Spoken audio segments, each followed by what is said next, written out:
Uma leitura curta, mas de um significado muito valioso.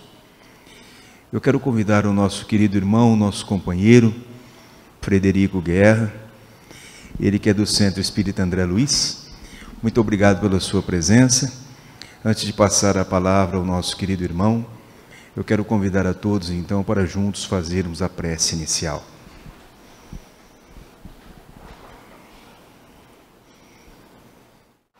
Senhor Jesus, mais uma vez estamos nesta casa abençoada, que nos acolhe com tanto amor, com tanto carinho. Nesta noite linda, precisamos buscar a Tua mensagem de amor, através do nosso querido irmão. Mensagens de carinho, de paz, de tranquilidade, expressadas da melhor maneira, através daquilo que Ele pôde nos trazer e que com certeza abrandará os nossos corações. Obrigado, Senhor, por mais esta oportunidade. Queremos, através destas mensagens, cultivar o amor, buscar a esperança de dias melhores, buscarmos a nossa transformação e sermos, através dos Teus ensinamentos, cada dia melhores. Abençoe, Pai, a todos nós. Envolva-nos com o Teu amor, com a Tua bondade e com a Tua paz. Assim, em Teu nome, em nome de todos os benfeitores espirituais, desta casa abençoada Tua e de Kardec, pedimos humildemente a permissão para iniciarmos a reunião desta noite. E que assim seja.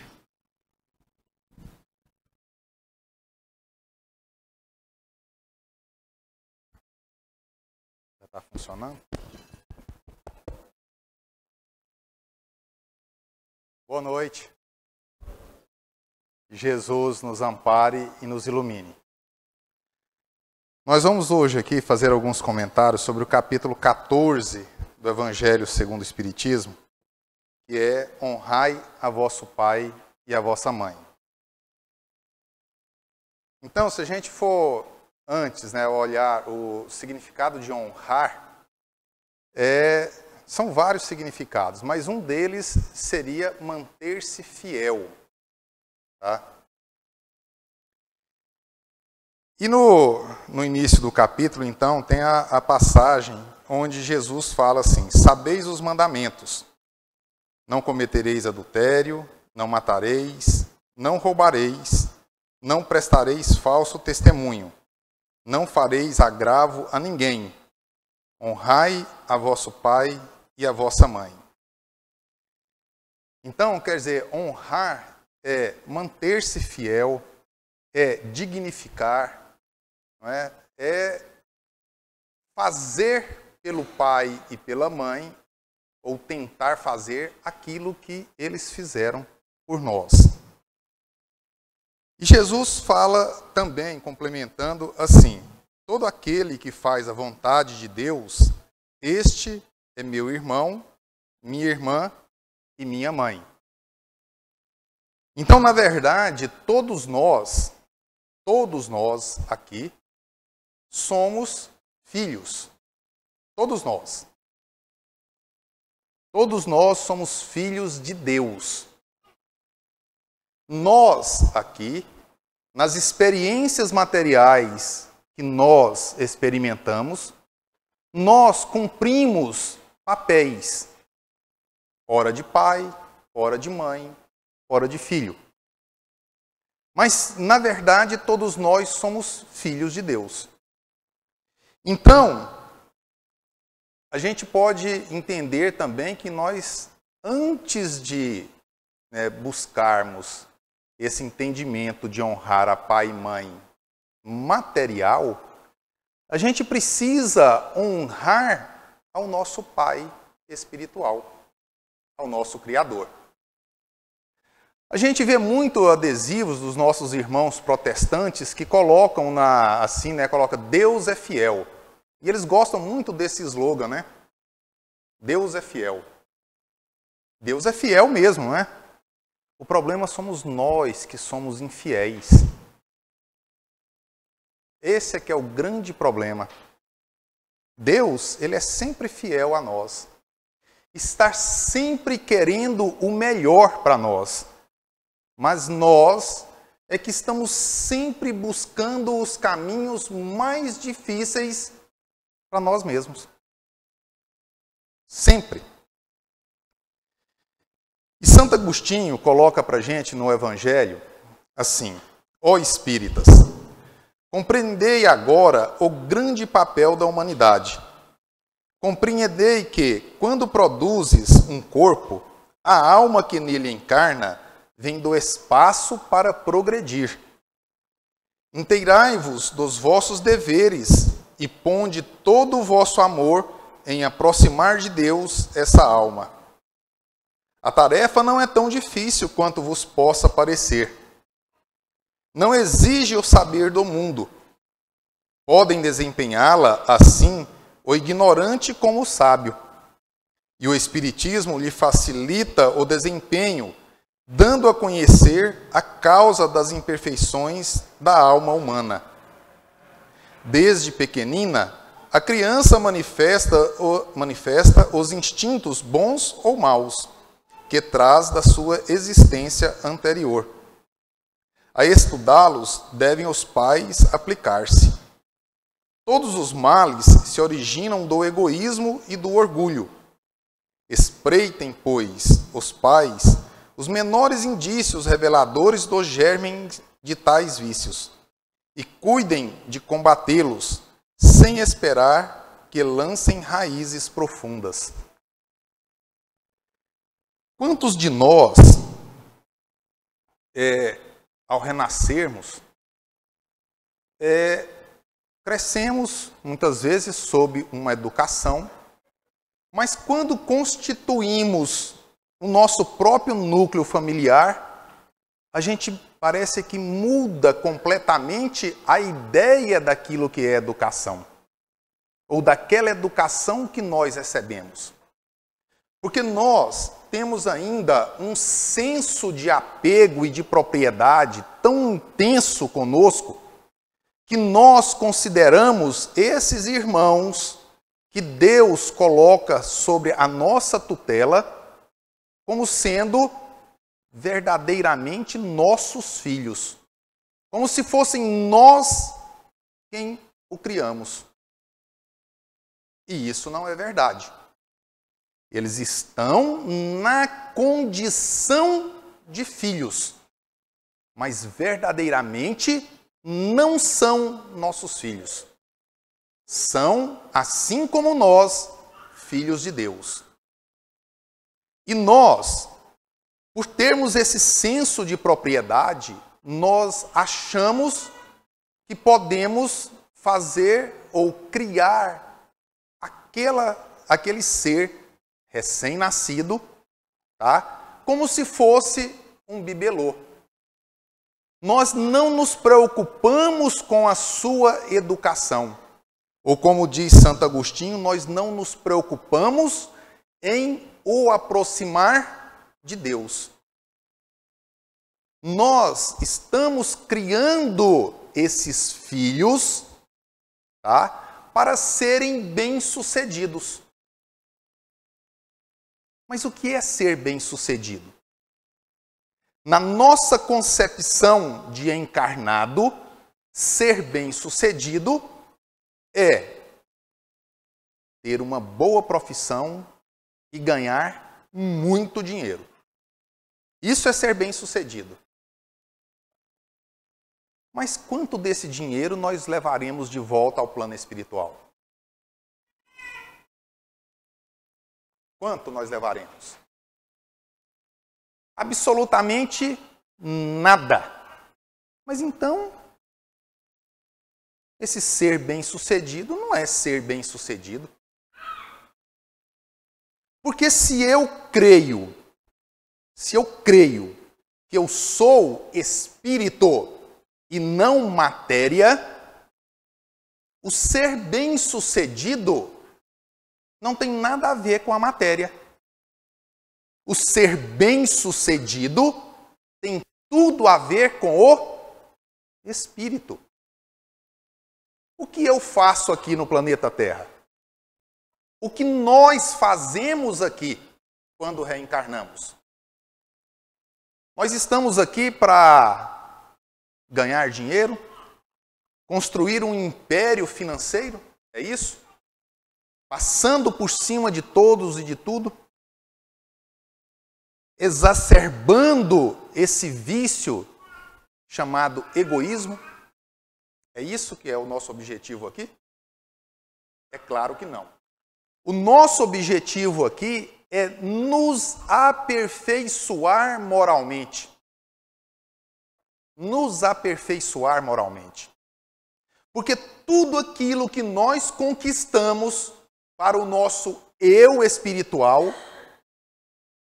esses valores nós carregamos para onde quer que nós formos. Estejamos encarnados ou desencarnados, esses valores jamais se perdem. Jamais. Então, ser bem-sucedido é eu me tornar melhor. Melhor do que o quê? Melhor do que o fulano, do que o beltrano? Não. Melhor do que eu mesmo. É essa análise que eu preciso fazer. Hoje, eu estou sendo melhor do que eu fui ontem? Se a resposta é sim, ótimo. Se a resposta é não, aquela luzinha vermelha de alerta já está piscando. Da mesma forma que eu penso com relação à minha pessoa, eu tenho que pensar também com aqueles seres que Deus me confia a sua evolução também, porque eu devo auxiliar. Eu sou o tutor daqueles que eu recebo como filhos. E eu tenho o dever moral de educá-los para que eles sejam bem-sucedidos espiritualmente. Eles podem ir varrer a rua, que muitos de nós consideram como sendo o último dos empregos.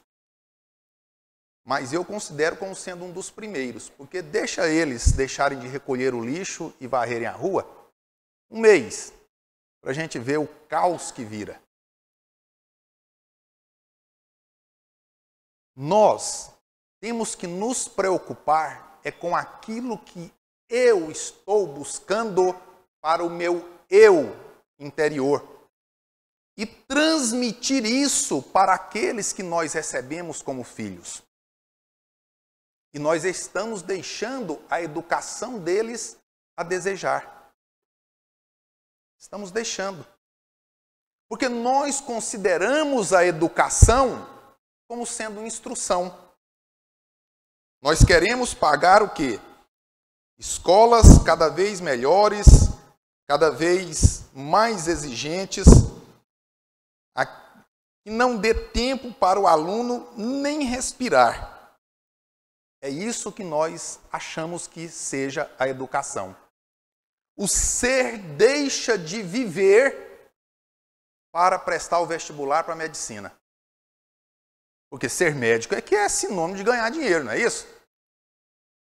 Você não vê outdoor aí na rua, fulano passou para pedagogia. Primeiro lugar. Mas é aquela que vai ser a nossa professora. É aquela que vai começar a formar a base de instrução para nós. Mas não tem valor. Não ganha dinheiro. Ah, mas se passar para a medicina, meu amigo, você vai estar aparecendo em tudo quanto é outdoor aí na... Por quê? Porque é uma profissão que virou status. Será que todos esses que andam fazendo medicina tem verdadeira vocação para a medicina? Eu tenho absoluta certeza que não. Porque eu tenho um cunhado que é médico, esse tem vocação. Esse tem vocação. O coitado vai morrer pobre. Tá? Tem vocação.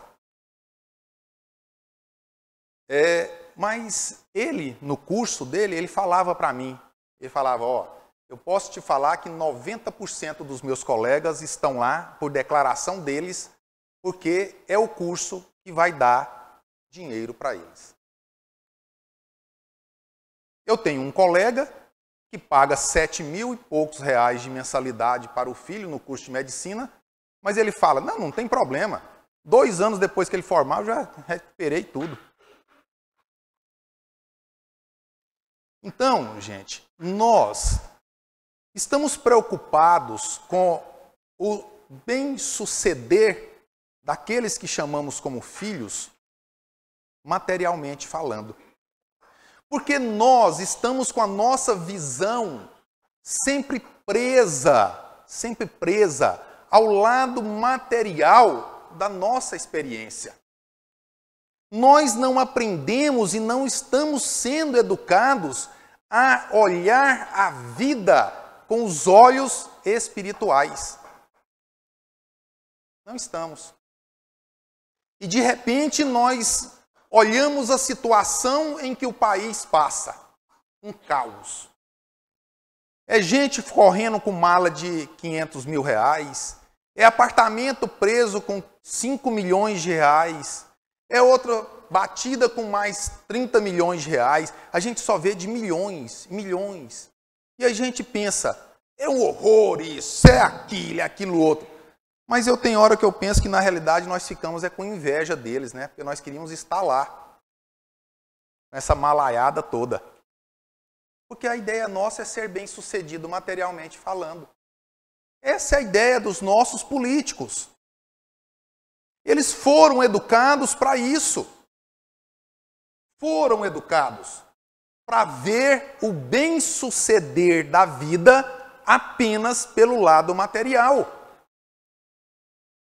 Eles só estão fazendo aquilo que eles foram educados. Só isso.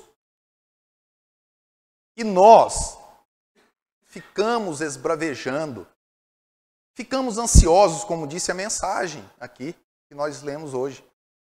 Não adianta a gente ficar ansioso, sabendo se o presidente cai, se o fulano cai, se o Beltrano cai, quem vai ser eleito. Não.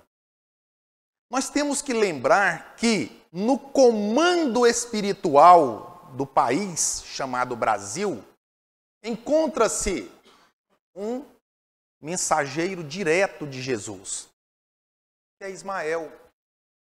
E nós temos que lembrar que no governo espiritual do planeta Terra, encontra-se o próprio Jesus. Então está tudo sob controle. Nós é que olhando pelo prisma material, nós achamos que está um caos, está tudo perdido. Eu peguei um Uber esses dias e o moço falou assim, não, eu vou embora. Eu vou para a Itália, lá na Toscana, não sei o quê, vou trabalhar lá e tal, porque esse país não tem mais jeito. Mas antes, ele tinha passado num lugar e ele falou assim, não, a gente vem aqui domingo, porque nós vamos evangelizar as crianças aqui, né, porque tem que trazer a palavra de Deus. Eu falei, muito bem, também acho isso. E aí mais na frente ele me fala isso. Aí eu falei para ele, ô homem de pouca fé, como é que ele está levando a palavra de Deus e está com tanta descrença assim? Eu jamais deixaria o país. Jamais. Porque o país tem uma destinação. Cabe a nós. Cabe àquilo que nós estamos fazendo com aqueles seres que estão reencarnando aqui no Brasil. Se nós continuarmos educando eles para olhar a vida apenas materialmente falando, ainda vai demorar mais ainda as coisas começarem a entrar nos eixos como nós gostaríamos. Mas se nós começarmos a modificar essa educação, porque a gente fala tanto de educação, mas educar é dar a alguém todos os cuidados necessários ao pleno desenvolvimento de sua personalidade. A personalidade é material? A personalidade é do corpo? O que vocês acham? A personalidade é do corpo? Claro que não. A personalidade é do espírito. A personalidade é do espírito. Portanto, eu tenho o dever de dar todas as condições para o desenvolvimento da personalidade daquele ser que chega sob os meus cuidados. Eu tenho que educá-lo para o Cristo. Eu tenho que educá-lo para Deus. Esse é o nosso dever. Porque quando nós chegarmos de volta no plano espiritual, não vão perguntar para nós se nós demos condições ou sofremos 1000 amarguras para pagar uma escola particular de medicina para o meu filho. Não. Vão perguntar para a gente, a cada pai e a cada mãe perguntará a Deus: que fizeste do filho confiado à sua guarda? Que fizeste?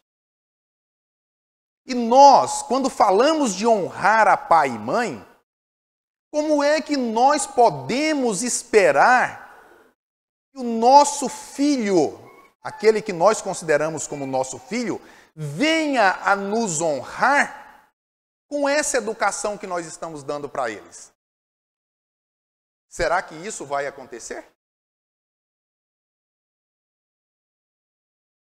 O que acontece, na maioria das vezes, é que quando os pais ficam velhos, o que os filhos fazem?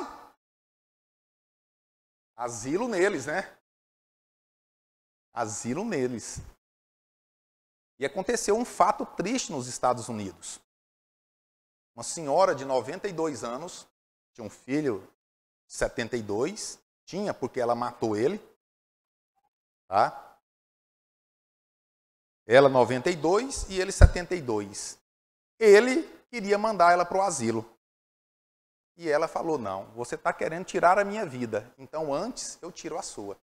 Pegou um revólver, pam, pam, pam. Será que é isso que nós estamos esperando dos nossos filhos? Será que é isso que Deus espera de nós? Porque nós temos que perguntar isso também. O que Deus espera de nós? O que Jesus espera de nós? Será que Jesus queria ou exige que cada um de nós se torne, de um dia para outro, um Francisco de Assis?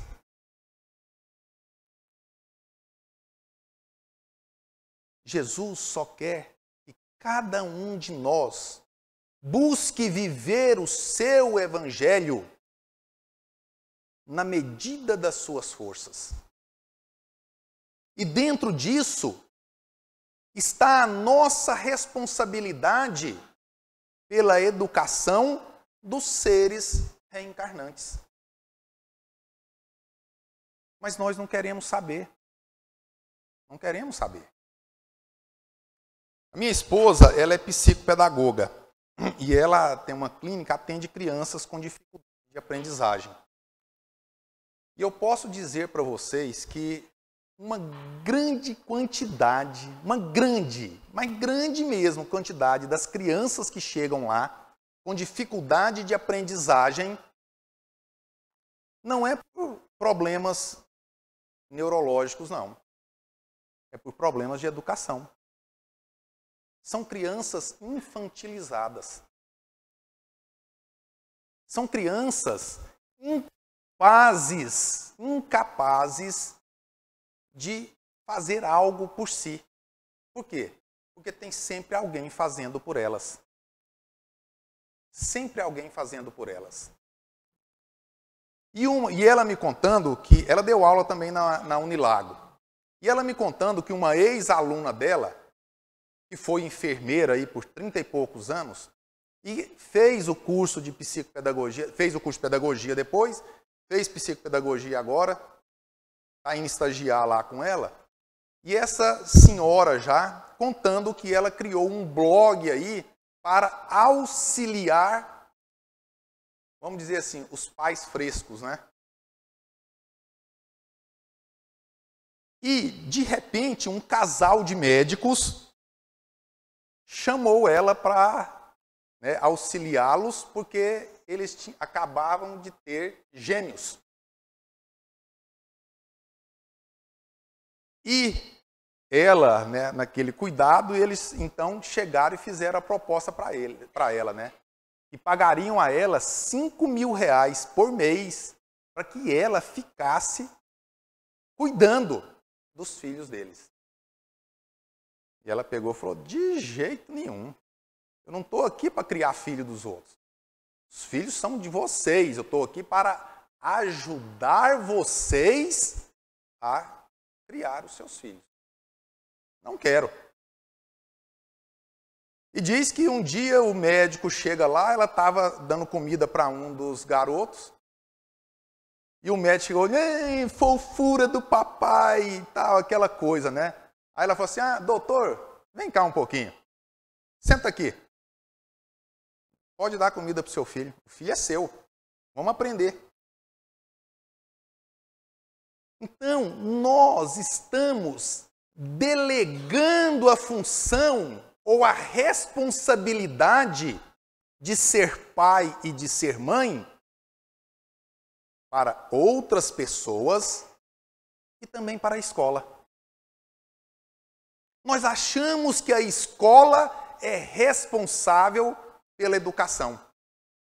O Cortella tem uma fala engraçada. Ele disse, porque ele é professor, não é? Quem aqui foi assistir a palestra dele? Eu, infelizmente, não fui. Mas é muito boa, né? E ele fala assim, diz que um dia um pai perguntou para ele, falou assim, professor, o que nós pais podemos fazer para auxiliar a escola na educação dos nossos filhos? Ele falou assim, pai, a pergunta está meio enviesada, né? A pergunta não deveria ser essa. A pergunta deveria ser, o que a escola, né, poderia fazer para auxiliá-los na educação? Porque a educação dos vossos filhos é responsabilidade de vocês. Não é a responsabilidade nossa. O Rossandro Klingey, né? Já assistiram palestra dele? Muito boa. Procurem no YouTube, vocês vão ver, tem várias. Ele é psicólogo, tá aí de Pernambuco, mas é muito boa as palestras dele. Em Goiânia, porque eu sou de Goiás, no período do carnaval, todo ano tem o Congresso Espírita. E todo ano ele está lá. Mas é muito boa mesmo. E ele disse o seguinte, que os pais hoje, porque antigamente, eu vou falar não muito antigamente, né, na minha época, eu, apesar dos cabelos brancos, não sou tão idoso assim, né, porque eu completei 51 esse ano, então, quando eu tinha 18, a pessoa falava que tinha 51, eu falava, nossa, mas tá velho pra caramba, né? Hoje eu já não acho 51 velho, eu acho que tá novo demais da conta. Mas na minha época de criança, meu pai e minha mãe não precisavam falar duas vezes comigo. Não precisava. Dava uma olhada e falava e a gente já entendia. E se teimasse, a corrigenda vinha. Então, o Rossandro, ele conta uma história de experiência dele mesmo. Que ele, parece com 17, 18 anos, disse que ia para um carnaval, né? Porque lá em Pernambuco tem sempre isso, né? Num lugar lá, com os amigos. E a mãe dele disse, não vai. Ah, mas eu já tenho 18 anos, eu posso ir. Não. Enquanto você morar na minha casa e estiver sob a minha responsabilidade, quem manda em você sou eu. Quem manda em você sou eu. Você não vai. Não vai, pronto e acabou. Aí ele falou, disse que virou para ela, né, naquele supetão assim, falou assim, eu te odeio, mãe. Aí ela disse que virou para ele e falou assim, meu filho, eu não peço e nem espero o seu amor, mas eu exijo o seu respeito, porque eu sou sua mãe. Exijo o seu respeito. Os seres reencarnantes hoje, com a educação que estão recebendo, respeitam quem? Ninguém. Né? Ninguém. Não respeitam ninguém. Não existe mais respeito. Eu, quando criança, na sala de aula, uma vez eu levei uma reguada da professora, porque eu fui conversar com um colega. Nunca mais. Hoje, se uma professora cair na besteira de fazer isso, coitada dela. E os pais querem que os professores eduquem os seus filhos. O Rossandro, então, ele disse que depois de muito tempo ele foi entender essa situação. Que a mãe dele disse. E ele, então, depois, né, fez o curso de psicologia, então hoje ele presta, né, consultorias aí na área da psicologia no Brasil e ele já viaja para o mundo afora também. E ele disse que hoje o pai e a mãe desceram da sua posição de autoridade e vieram aqui para baixo para se tornar amiguinhos dos filhos. Amiguinhos. E nós não podemos perder essa questão da autoridade do pai e da mãe de vista. Porque sem isso, não há educação, não há respeito. Não tem nada disso. Então, nós temos que lembrar que a educação dos nossos filhos é que vai dar condições a que eles e nós possamos honrar ao nosso Pai verdadeiro, que é Deus. Porque quando nós falamos de honrar a Deus, é nós nos mantermos fiéis às suas leis.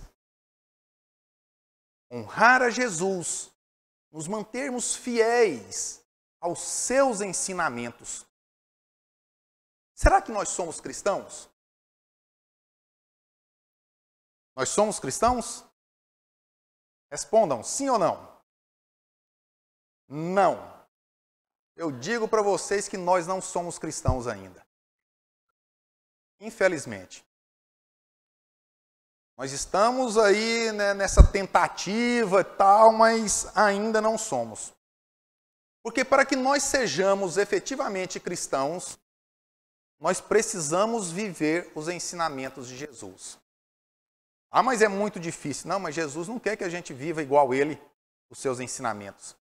Ele quer que nós vivamos dentro das nossas capacidades. Mas que nós vivamos os ensinamentos de Jesus. Quando nós viemos aqui, todo mundo veio aqui de carro, ou veio de ônibus, alguma coisa, veio a pé. Quem veio de carro, muitas vezes, ao vir para o centro espírita, onde nós vamos falar e conversar sobre os ensinamentos de Jesus, de repente vem aquele irmão e dá aquela fechadinha básica em nós. O que nós falamos para aquele irmão? Vai com Deus. Não é isso?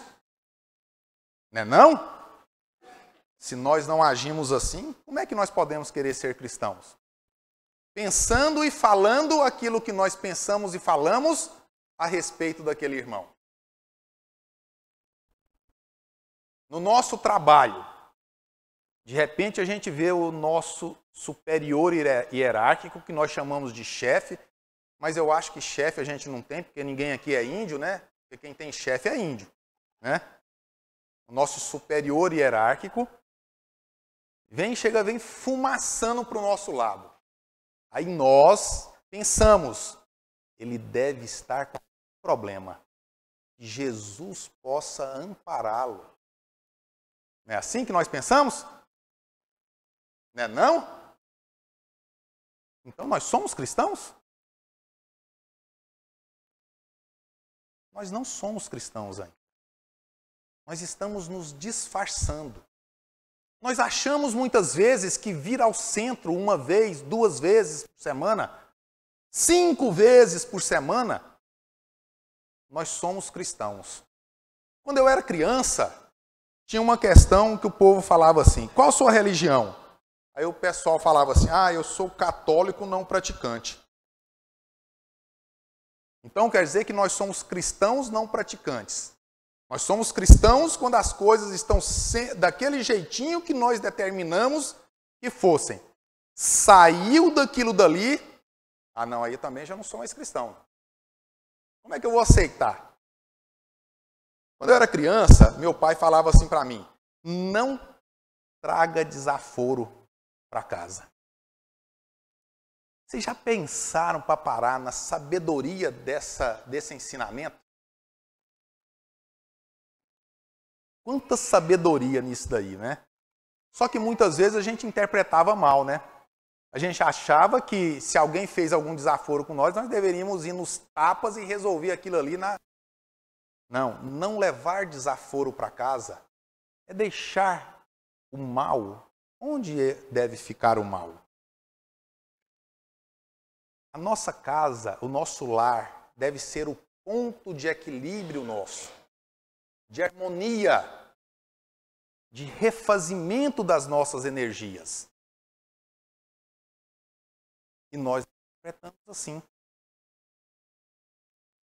Então, como infelizmente a gente não pode ir até meia-noite hoje, e eu já olhei o relógio aqui, já está dando 11 horas, para a gente encerrar, tem uma mensagem da criança, que está no livro Antologia da Criança, psicografia do Chico, e ditado por Meimei. E diz assim, dizes que sou o futuro, não me desampares o presente. Dizes que sou a esperança da paz, não me induzas à guerra. Dizes que sou a luz dos teus olhos, não me confies o mal. Não espero somente o teu pão, dá-me luz e entendimento. Não desejo tão só a festa de teu carinho, suplico-te amor com que me eduques. Não te rogo apenas brinquedos, peço-te bons exemplos e boas palavras. Não sou simples ornamento de teu caminho, sou alguém que te bate à porta em nome de Deus. Ensina-me o trabalho e a humildade, o devotamento e o perdão. Compadece-te de mim e orienta-me para que seja bom e justo. Corrige-me enquanto é tempo, ainda que eu sofra. Ajuda-me hoje para que amanhã eu não te faça chorar. Então, quando Meimei coloca aqui, ó, suplico-te amor com que me eduques. Nós achamos que amar é não proporcionar sofrimento ou desgosto. Não é? Os pais que acham isso, que amar é isso, que não é. Está errado. Amar é educar, nem que com isso provoque sofrimento. Tem alguém aqui que não sofre? Todos nós temos a nossa cota, vamos dizer assim, básica de sofrimento. Não existe sofrimento grande nem sofrimento pequeno. Existe o sofrimento necessário para o nosso aprendizado. E nós, muitas vezes, achando que não vamos proporcionar sofrimento para aqueles que chamamos de filhos, não imaginamos quanto sofrimento estamos provocando para eles, mais na frente, na sua experiência. Então, se nós queremos a fidelidade daqueles que chamamos de filhos, nós precisamos, e é urgente, educar esses seres que chegam sob os nossos cuidados. Mas educá-los aproximando eles de Deus, de Jesus, dos seus ensinamentos. Então, que Jesus possa nos amparar, nos fortalecer, nos dar discernimento, para que nós possamos entender a nossa missão aqui. E que possamos, no nosso dia a dia, buscar vivenciar os seus ensinamentos na medida das nossas forças. Muita paz.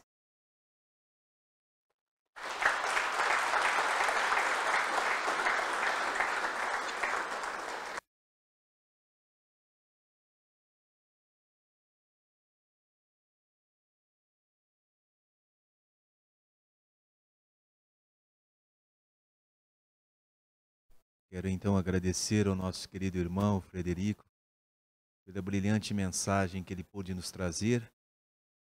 Com certeza nos trará muitas reflexões. E pedir a todos que continuemos então em silêncio, buscando cada vez mais a presença de